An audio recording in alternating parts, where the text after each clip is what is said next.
وَلَقَدْ يَسَّرْنَا الْقُرْآنَ لِلذِّكْرِ فَهَلْ مِن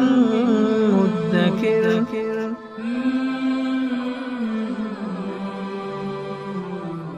سورۃ البقرہ آیت نمبر 283۔ اعوذ باللہ من الشیطان الرجیم، بسم اللہ الرحمن الرحیم۔ للہ ما فی السماوات وما فی الارض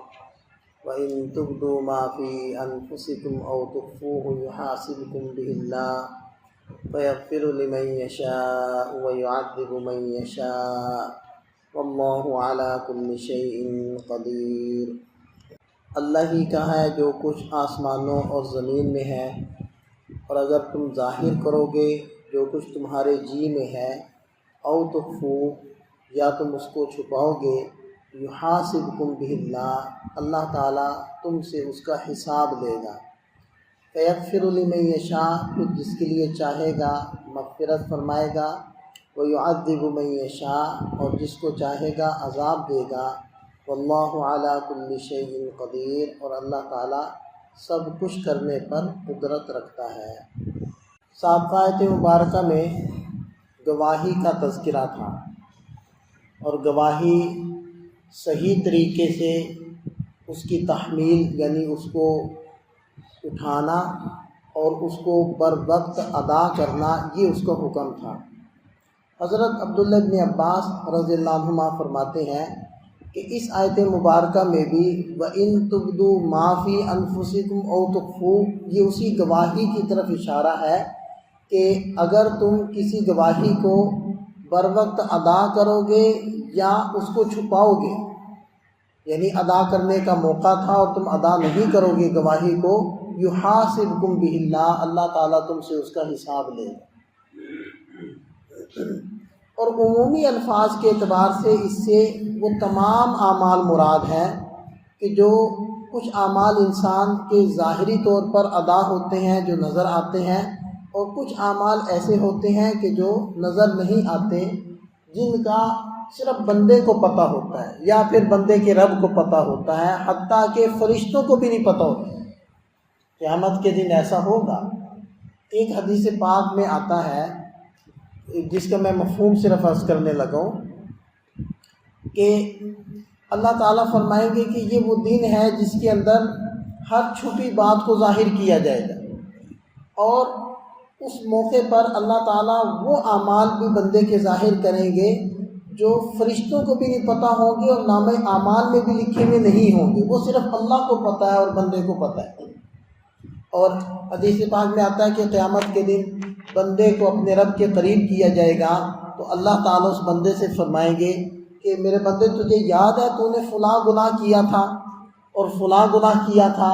تو ان گناہوں کو بندہ تسلیم کرے گا، مانے گا جی ہاں اے اللہ میں نے یہ گناہ کیے تھے، تو اللہ تعالیٰ فرمائیں گے اے میرے بندے میں نے دنیا میں تمہارے ان گناہوں پر پردہ ڈالا تھا، ظاہر نہیں کیے تھے، آج میں تمہیں تمہاری ان گناہوں کی بخشش کرتا ہوں، تمہیں معاف کرتا ہوں۔ تو دیکھیں کہ وَإِن تُبْدُوا مَا فِي أَنفُسِكُمْ أَوْ تُخْفُوهُ جو کچھ تم ظاہر کرتے ہو یا چھپاتے ہو، یحاسبکم بہ اللہ تعالیٰ اس کا حساب لے گا۔ وہ اللہ کے علم میں ہے، فرشتوں کو نہ بھی پتہ ہو، نامہ اعمال میں نہ بھی لکھا ہو۔ اب کتنی دفعہ بندہ خام خواہ اپنے کو مطمئن کر رہا ہوتا ہے اور دوسرا کوئی بات کرے تو اس کو بھی مطمئن کر دیتا ہے، دلائل دے گا، لیکن کیا وہ اللہ تعالیٰ کو بھی مطمئن کر سکے گا؟ اس کا دل تو جانتا ہے نا کہ وہ کون سا عمل ٹھیک ہے اور کون سا غلط ہے۔ اور اس سے مراد وہ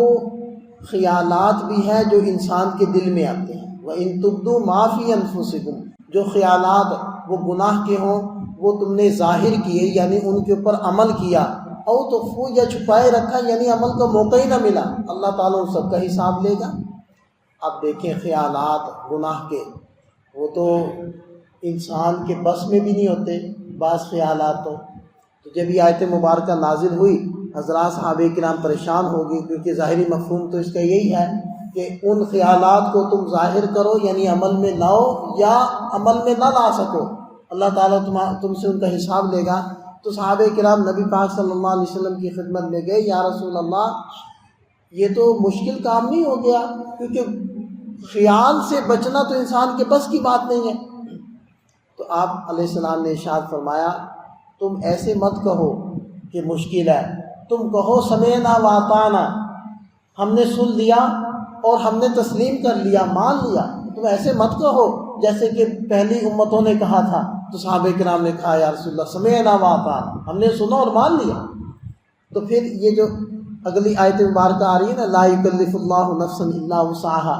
286 نمبر آیت کا پہلا حصہ ہے، یہ اللہ تعالیٰ نے نازل فرما دیا، جس کا مطلب یہ ہے کہ اللہ تعالیٰ ایسی چیز کا انسان کو مکلف ہی نہیں کرتا جس کی وسعت اس کے اندر نہ ہو۔ یعنی جو خیالات انسان کے دل میں آتے ہیں، گناہ کے ان خیالات کے اوپر بندے کی پکڑ نہیں ہے، کیونکہ خیالات سے بچنا بندے کی بس کی بات نہیں۔ ہاں وہ خیالات کہ جو گناہ کے اس کے دل میں آئے اور اس نے ان خیالات کو پکڑ لیا، ان کے اوپر سوچ بچار شروع کر دیا اور ان کو پختہ کرنا شروع کر دیا، البتہ ان کو عمل کرنے کا موقع نہیں آیا، عمل کرنے میں رکاوٹ پیش آ گئی، ان کے اوپر پکڑ ہے۔ کیونکہ دیکھیں خیال آنے کے اندر انسان بے بس ہے، لیکن خیال کو ایک خیال کے اندر لگ جانے میں تو بے بس نہیں ہے۔ اسی طرح گناہ کا خیال لانے کے اندر بھی تو بے بس نہیں ہے، گناہ کا خیال نہ لائے تو بہرحال پھر اس کا مطلب یہ بنے گا کہ جو خیالات خود بخود آ جائیں اس کی تو پکڑ نہیں ہے، لیکن جو خیالات آئیں لیکن بندہ ان کے اندر لگ جائے یا خود خیالات لائے، ان کے اوپر پھر بندے کی پکڑ ہے۔ اور یحاسبکم بہ اللہ، اللہ تم سے ان کا حساب لے گا، فیغفر لمن یشاء ویعذب من یشاء، جس کے لیے چاہے گا معاف کر دے گا اور جس کو چاہے گا عذاب دے گا، اور اللہ تعالیٰ سب کچھ کرنے پر قدرت رکھتا ہے۔ تو انسان کو چاہیے کہ ہم جیسے